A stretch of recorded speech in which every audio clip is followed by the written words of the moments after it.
to help out with the cause. Yeah. And So, it's not just bravery, but it's hard work. And both of those are illuminated in the upcoming segment with the Jephthah Group. Hello, James. hello, Ileana. Welcome, everyone, to the Know I Know podcast, where we shed light on what we think we know. I'm Ileana Kadushin. And I'm James Errol. This segment is part of our Make a Difference nonprofit spotlight series.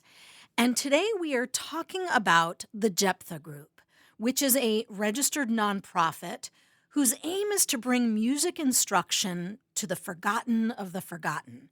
It's workshops for the seriously mentally ill and violent individuals at Sing Sing Correctional Facility and beyond offer a lifeline for incarcerated and formerly incarcerated people, offering a rare opportunity to find joy, collaboration, and healing through music, something that you've heard us talk a lot about on this podcast. And today we have two guests to speak to us about this group. We have Steph Thompson, who is a board member of the Jephthah Group. Steph is a longtime writer and certified mindfulness trainer. She discovered the benefit of percussion to help teach group harmony and connectedness and began to facilitate get-in-tune healing drum circles for school children and men and women living in temporary housing shelters. And then more recently, Ms. Thompson created the Sacred Bloom practice to offer sound bath rituals that she termed healing harmonies for the soul for a variety of populations. And podcast listeners of this podcast have actually heard us talk in depth about sound healing. Also today, we have the founder of Jephthah Group, Jason Naradzay. Now, Jason was born in the Yonkers, New York in 1965 and grew up in a second-generation Italian-Polish house. In 1973, his mother died of breast cancer after battling this heroically for 2 years. And he wrote a song entitled Under the Ice for a string quartet that depicts this ongoing discussion with his mother that haunted him. And this pain plagued him in his younger years until he got sober in 1996. He says that drinking was but a symptom for him, and depression, especially seasonal affective disorder, plagued him. And in the midst of one of those battles and his sanity faltering, as he said, he committed multiple felonies and went to prison in New York State for 12 years and 3 months, with 5 more years of post-release supervision. So he says after serving time honorably, advancing his education, he then found his purpose and started this organization that is called the Jephthah Group. They provide therapeutic music at Sing Sing Monthly, supply their music room with instruments, and do a variety of other music-related projects with criminal justice involved. And they work to add 2 new jails to their client list each year. Wow. I'm looking forward to talking about this. Welcome to the Know I Know podcast, Steph Thompson and Jason Naradzay. Thank you for being here. So I'm going to start with you, Jason. You said in 2009 you graduated from the New York Theological Seminary. Was this while you were still incarcerated, correct? Yes, I was on an educational transfer in about 5 years into a 15-year sentence with the New York State prison system, Department of Corrections. And it was on an education transfer from Eastern Correctional Facility to Sing Sing. And they are in the basement of the auditorium at Sing Sing. Gotcha. So you graduate with a master's degree in pastoral care and counseling, as you say, to being equipped to help others who are suffering from addiction, alcoholism, mental health issues during their incarceration or post to begin to heal, and that you did that for 6 years. I must start with this question about all this. How was this possible? How was this allowed? And the reason I'm asking this is, we had a former guest on our show, Andy Dixon and his wife, Linda Polk, on an episode about felinism. And, they co-authored a book about this, and they talked a lot in this book about how the prison system as is can really prevent things like this from happening. So, how did this happen? How did you, as you say, get to serve your time honorably, advance your education, find your purpose while being incarcerated when we hear that this is not the norm? This is way beyond not the norm. I mean, not only were they only taking 10 people out of a 1,200 person facility, but only 10 people out of a 56,000 person prison system in the state of New York, and only 10 people have the opportunity to do a master's program out of 3 million incarcerated people in the United States. It's the only singular master's program at the time. I think Maryland might have added one since, but at the time, it was the only master's program in the United States and maybe the world. I'm not sure about the world, but definitely the United States in 2009. Very unique. Statistically, I'm not sure what 10 out of 3 million means. Right. Not a lot. Yeah. So you start, Not very many. do you start, Andy, in our interview, Andy Dixon, he talked about not only was he in the system serving his time, as you say, honorably, got a position for himself to advocate, learned legal skills so he could advocate for other prisoners, and worked his way so that he could find his purpose. And also he credits spirituality. So what do you credit in the midst of this incarceration with moving you to this? Because obviously you're going to create this program, this group, JEPTHA group, which is going to teach other people how to do this. So how does this, process begin for you? Yeah. Well, I guess out of the 10 men in my year, and they've done it for 30 years, so maybe 35 years now, so they've graduated about 350 men at this level and this caliber of education. And I would say out of those 350, which is a lot less than the 3 million who are incarcerated, and I can't forget that, by the way. I just can't let that go. And I understand, that you got to understand that's why I bring it back. That's why I go back in. And that, particularly the forgotten of the forgotten, I mean, that's really central to this. And where did I get that deep commitment, or, how did I get my healing to then be deeply committed? It would have to go back to my childhood, and maybe my father had a spirituality. He was Russian Orthodox, and they have a very kind of high-minded understanding of a Christian God, and their services are otherworldly, and that made some kind of imprint on me. Even in my madness, I still had this, my one eye on something divine or bigger that I turned my back on, in fact. I knew that. But then that got cultivated when I was in prison. So for me, it was a profound spiritual experience, a born-again one, if you will, in 2007 with the Right Reverend at Eastern. And he was very instrumental in kind of circumcising my heart, cleaning up my life, and getting refocused on the good foot. And that led to a whole, almost seemingly never-ending number of doors that have opened up for me. And the first major one, well, not the first major one was letting go of a lot of things. There was a massive house cleaning in 2007, 2008 in my personal life, even in prison. And then the door of NYTS opened up, and that took me to a whole nother level and equipped me to then begin to take it to others. So to answer your question in short, it would have to do with the background of my family, my deep spirituality that was deepened in prison, and people, individual, in my case, men that stood up and came to me, and I went to them and aided in my development. And there have been about 6 of them to this day that if I missed one of them, I wouldn't have been where I am today.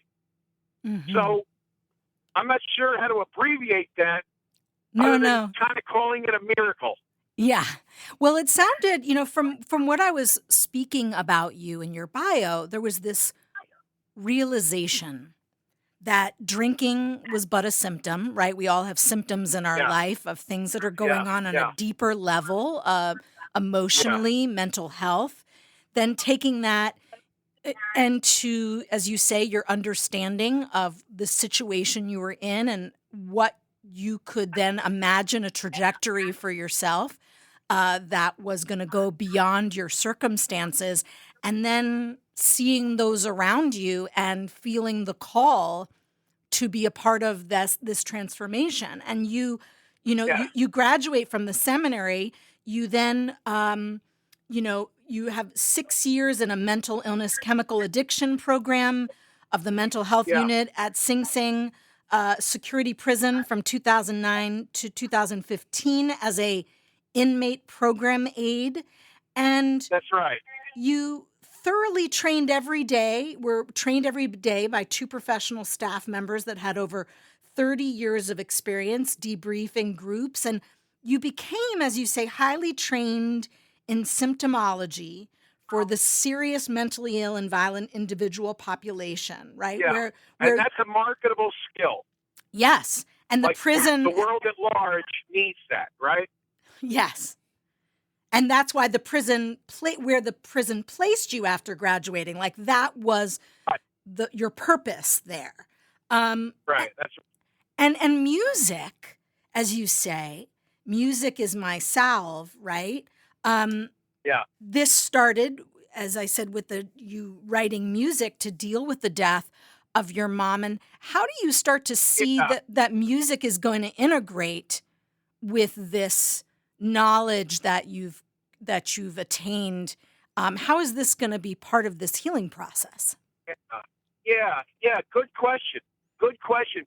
You could kind of see how there's this um, kind of born again experience where my life has changed in a radical way, and a lot of deep inner work, and then I'm asked to show other people in a clinical kind of office of mental health context, very clinical setting, where I'm able to identify through deep empathy and compassion and be able to talk with them and facilitate kind of what professional staff is saying to them and what the seriously mentally ill and violent individual prisoners are trying to say to staff. So now I've got this kind of organized inner world, and I'm able to kind of function on a daily basis. I kind of found the purpose, but I still had some real healing to do socially, and kind of it really furthered a reintegration kind of effort on my part, where I could take, like I would think at that point my wounds had maybe a cast on it. They had like a cast around a broken arm, and I was able to use it and function, but it wasn't aesthetically pleasing, and I wasn't fully healed or fully functional.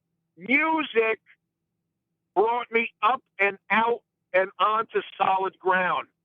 It was kind of like a polishing thing, particularly the ability to collaborate musically, like drum circles. And in my case, I write for string quartets, and watching that kind of orchestration and sharing going on and caring, and not just instrumentalism, but really deep collaboration with sonic space and big personalities, all coalescing into music.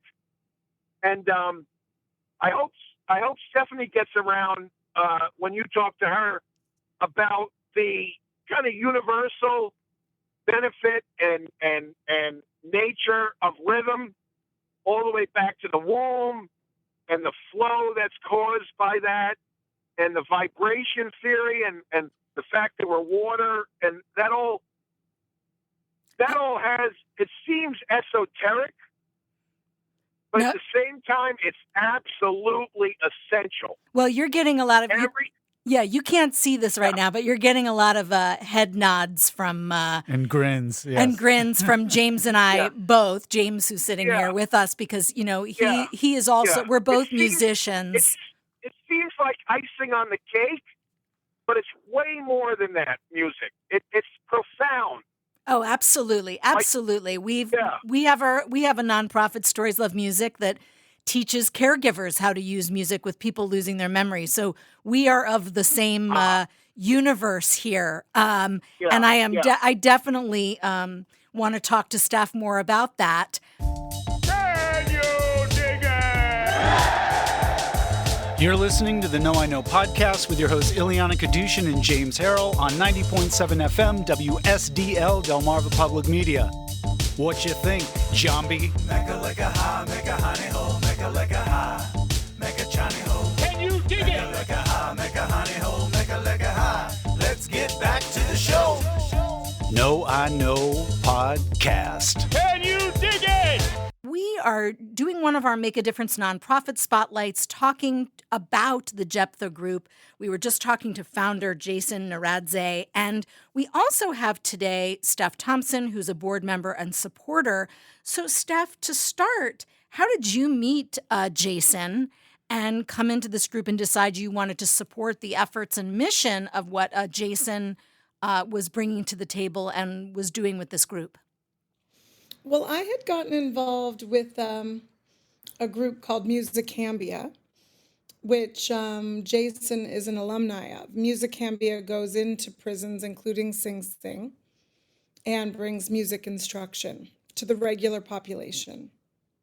And I had offered to do some writing for them and to help them with their fundraisers. And they introduced me to Jason. They put us together because they said he would be very articulate, as you see he is, about this subject. And so Jason and I had a great conversation. And I wrote a piece about him that they included as they were inviting people to their benefit. They involved, Jason is one of a number of alumni of Musicambia, gentlemen who met at Sing Sing, playing music together, collaborating, as Jason pointed out.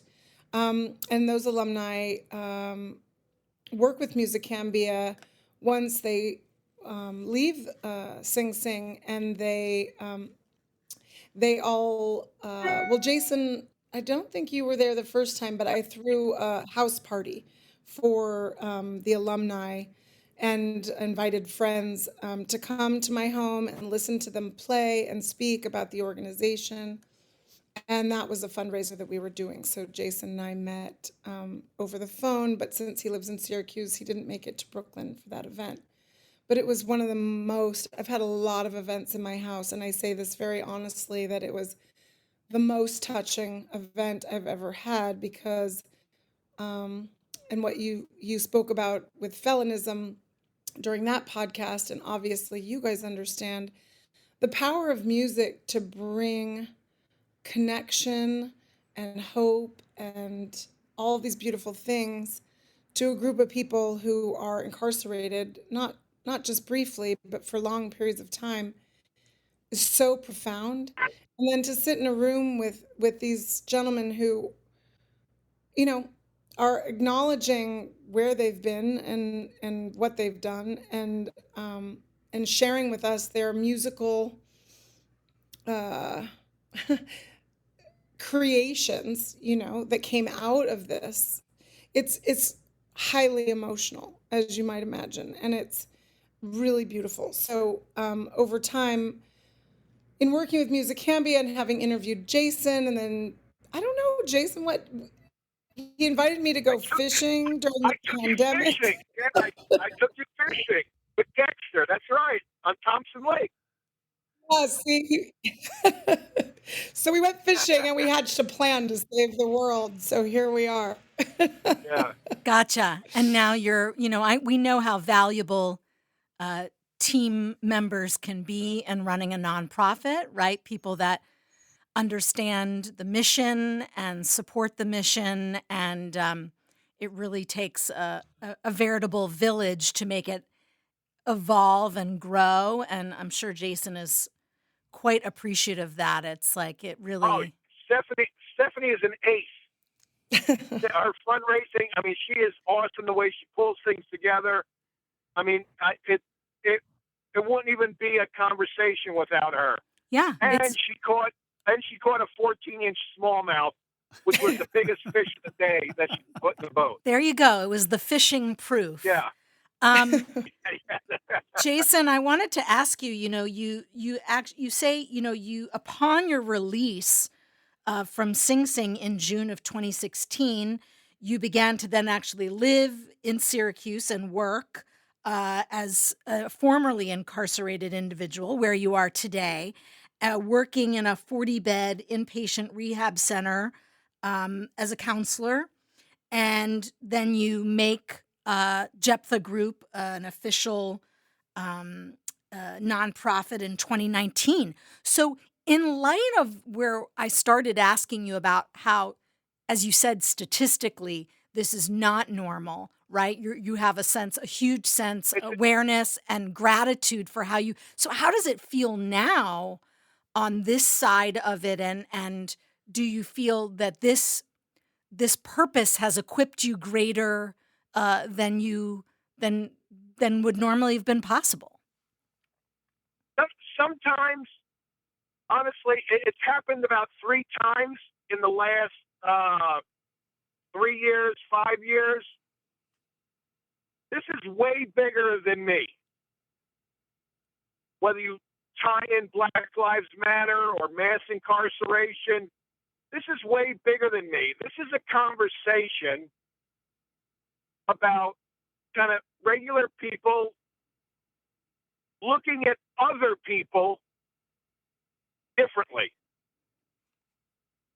And that's like an ethical dilemma that's been argued forever. And it seems like I'm kind of in the middle of that in some form or fashion.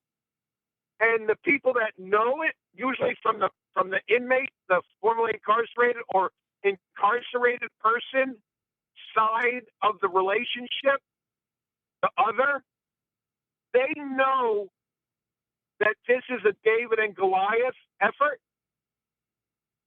And they also know that I have a pretty good slingshot.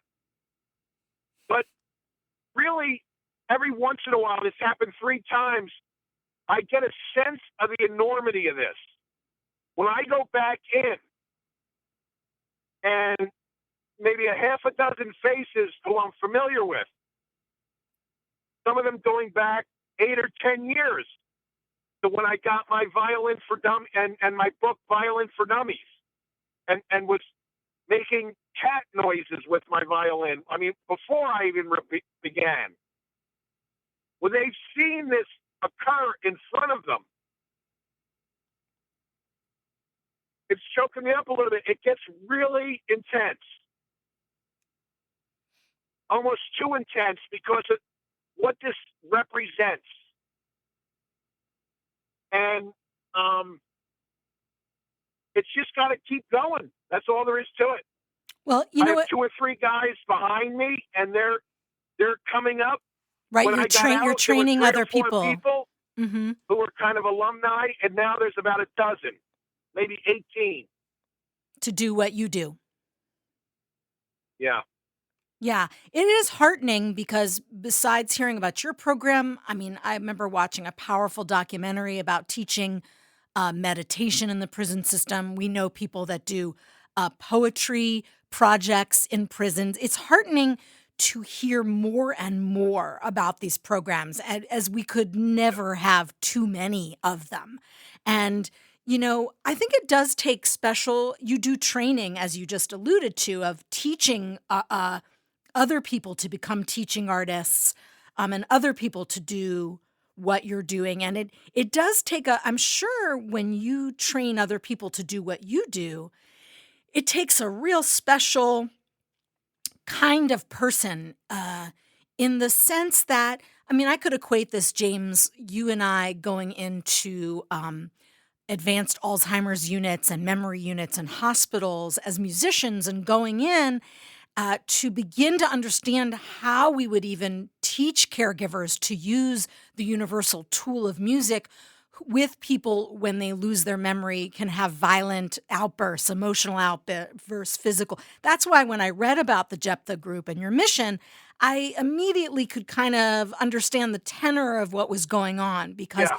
we're dealing with Yeah. unpredictability in the Alzheimer's world, and teaching caregivers to face that kind of unpredictability, which can be very scary, right? Very unpredictable, but to use these tools, right? Whether it's poetry, whether it's music, meditation, dance, whatever somebody's form of what I'll call creative engagement says, okay, we're all in this together. I'm with you. I see you.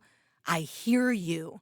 I am not separated in a judgmental place, which is the first thing that There you shuts, go. right? It shuts people down and Yeah. would make them very distrustful. Why would they want to not be violent or negative or toward you if they don't feel like you're really in the room? And so what you're talking about is using this creative tool, which is music, to ultimately and first and foremost say, I see you, I see how challenging this road is, that's ahead of you. And that's a powerful thing. It's even if I could peel it back another layer, you're onto something there. To see the other person and what their circumstances and situation is powerful. And it's kind of like giving somebody a glass of water in the desert. It's absolutely invigorating for some folk that are in those dire situations to have a healthy, kind of beautiful person talk to them and share stories with them. What it really boils down to, kind of almost at the end of the day, or even in the beginning of the day, I guess, too, is that the people we're talking about, incarcerated folk or formerly incarcerated folk or with dementia, that like those, in some way, they're us. They're not either they're 10 years away from us in your work, right? I'm 57, maybe, who knows when I'll get dementia or Alzheimer's, God forbid. But, I mean, they're not a separate species of human. They're us. And most people, either in college or high school, did something that if the wrong person saw it, they might have had an encounter with the police or did have encounters for the police. Maybe a DUI before DUIs were kind of punishable, or maybe they were just Caucasian and had money to buy a lawyer. I mean, it could be that simple. But nonetheless, we're all part of the human family. And if you get to see it like that, they're not so different and they're not so bad. Now, there are some that have done unspeakable things. But in my kind of worldview and understanding of God, no one is beyond the pale. No one. And if you could reach out to them in love and kindness and offer music and some water, there is at least a hope that they could make a tectonic shift. If you just punish the bejesus out of them, now you're talking about super predators. And that's not recommended. Well, James and we learned a lot in that episode about felinism with the book that Andy Dixon and Linda Polk wrote, which is essentially what they were saying, that felinism was born out of this idea that people can't change, people don't deserve a second chance, that there's no hope in that sense, and that the system as is, the system that is designed, the prison system, the system of being incarcerated, and the system of being a formerly incarcerated person and what that means in terms of basic things of housing and employment and how people are going to see them. And so that was, very eye-opening, which is what, this podcast is about for us and for the listening audience, of what people think they know but don't know. And that's what right. we really understood was that these programs in prison systems and in post-incarceration were so vital because, as you say, a tectonic shift, the only way to have any sort of shift is for someone to see them differently and to allow for them to have a different experience, as you say, human to human. You're listening to the Know I Know podcast on 90.7 FM WSDL, Delmarva Public Media. We are talking with founder and also board member of Jephthah Group and hearing about their beautiful work bringing music programs to incarcerated and formerly incarcerated individuals. I want to give you both an opportunity before we wrap it up to give a call to action. So for both of you, a call to action for the listeners to further the work of the Jephthah Group. And we'll start with you, Steph. Sing Sing has a lot of programs that when we talk about, Jason talks about being a very small percentage of people get the opportunities. Carnegie Hall works at Sing Sing, but not necessarily across the country. So if there is a call to action, Sing Sing, with its proximity to New York City, has so many programs. A lot of these guys who in the music program are also affiliated with programs at Columbia and, Jason with the theological seminary. And when they get out, they have either degrees or at least connections to, they've been educated. They feel proud of themselves. They're connected still with a lot of people in the city. And now they also can add to that they're musicians, which is a beautiful identity. And it gives them a community and connection. So, the Jephthah Group, come to this event September 24th. We're having it at El Barrio Art Space, PS 109, which is a beautiful space. And it'll be a lovely evening. Wonderful. And that's in Brooklyn, New York. Nope, it's in the city. It's up in East Harlem. El Barrio Art Space. It's on East 99th Street. Yes, on September 24th. And yeah, we can, the Jephthah Group, I don't think we have a website, but you can find us Under on construction. Facebook. Yeah. Yeah, Facebook. But It should have been Facebook, up today. yeah. So if people want to find out about the Jephthah Group, they can find out about you all on Facebook. Yes? Yes. Great. And on And, my Facebook page, I'll be posting about it as well. and Jason, what would you like to give as your call to action to further the work of the Jephthah Group? Yeah, I just want to give our email for any follow-up conversations that I'd love to have with anyone. And it's at the Jephthah Group Inc. at gmail.com. So that's TheJephthahInc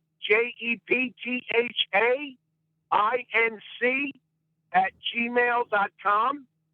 And my call is like a good fundraising director and great friend. Stephanie gave you the particulars of kind of what's up next. But I would like to take the role here as a thought leader and push the envelope a little bit here. And my call to action is to look at others differently. We have these habituated ways and opinions and beliefs that maybe were given to us or we hobnobbed together over the years and just from maybe bad experiences. I don't know how we get these opinions. And they become kind of fixed, almost taken for granted about others. And what I mean by others, just by the way, they don't look or talk or sound or don't come from our zip code or didn't go to our colleges. They're different in different ways. I'm calling people to look at them differently. I'm not telling you how to look at them. That's up to you. But if you could just change your perception and look at them differently and think anew, particularly about formerly incarcerated people and how they might be able to become pro-social. I'm from a tribe of men who have done that in heroic ways. And there are more of me out there.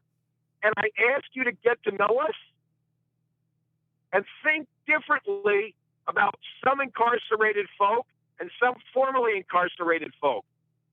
That transformation is, in fact, possible. And it's happening, whether you agree with it or not. Yes, heard. And it kind of starts with love. That's right. Heard loud and clear. So Jeptha Group, Jeptha Group, you can look them up, listeners. You can look up Jason Naradzay, which is Naradzay.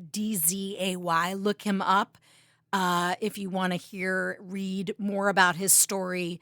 Connect with this group if you feel so moved by hearing their work, as we definitely did. Steph Thompson, Jason Naradzay of Jeptha Group, thank you so much for being here and talking with us on the Know I Know podcast. It's been very inspirational. Thank you. Thanks for having us. Thank you, and this is bye until later. Yes, indeed. To be continued. All right, thanks so much. To be continued, that's right. Okay. You're listening to the Know I Know podcast with your hosts Ileana Kadushin and James Harrell on 90.7 WSDL FM, Delmarva Public Media, or anywhere you like to get your podcasts on the internet. Here's a song of ours called Carry Us. Water carry us, sweet dreams, my baby. Hear this song, the one you think no one will understand. Your story told, so private and so true. Our hearts, it's mine too. In this twilight, I see forever, unspoken emotion over and over.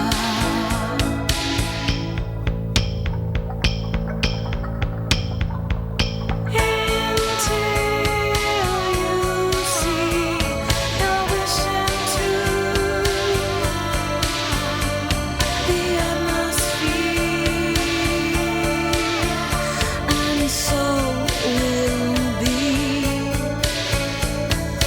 My love, I hear this song, it'll carry us, it will carry us again.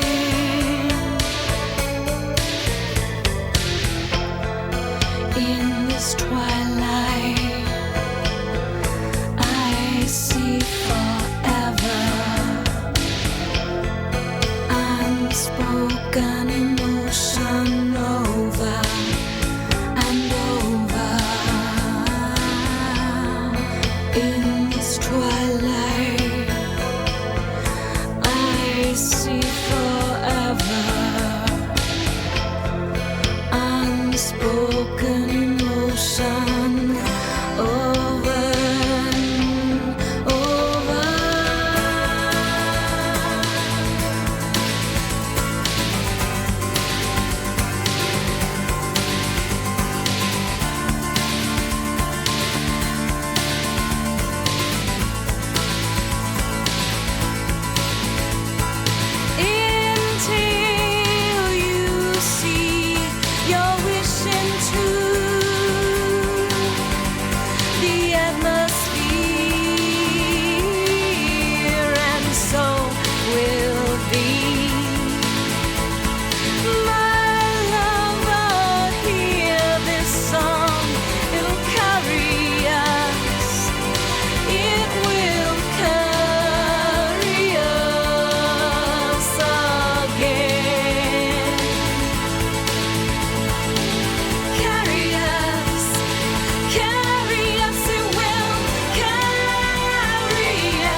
forever.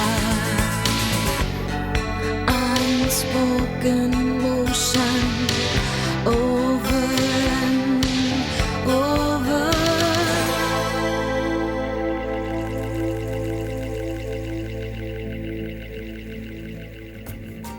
All right. Once again, you've been listening to the Know I Know podcast with your hosts Ileana Kadushin and James Harrell on 90.7 WSDL FM, Delmarva Public Media, or wherever you like to get your podcasts online.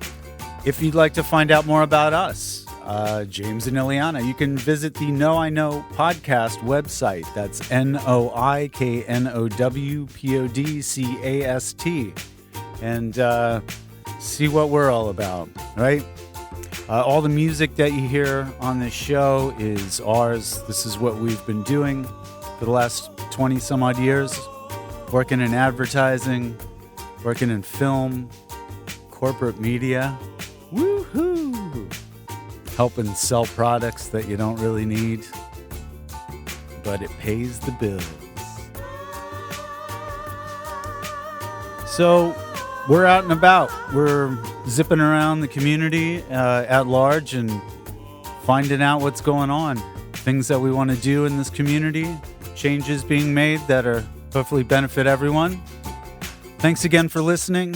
I'm James Harrell. You've been listening to the Know I Know podcast. We will catch you next time.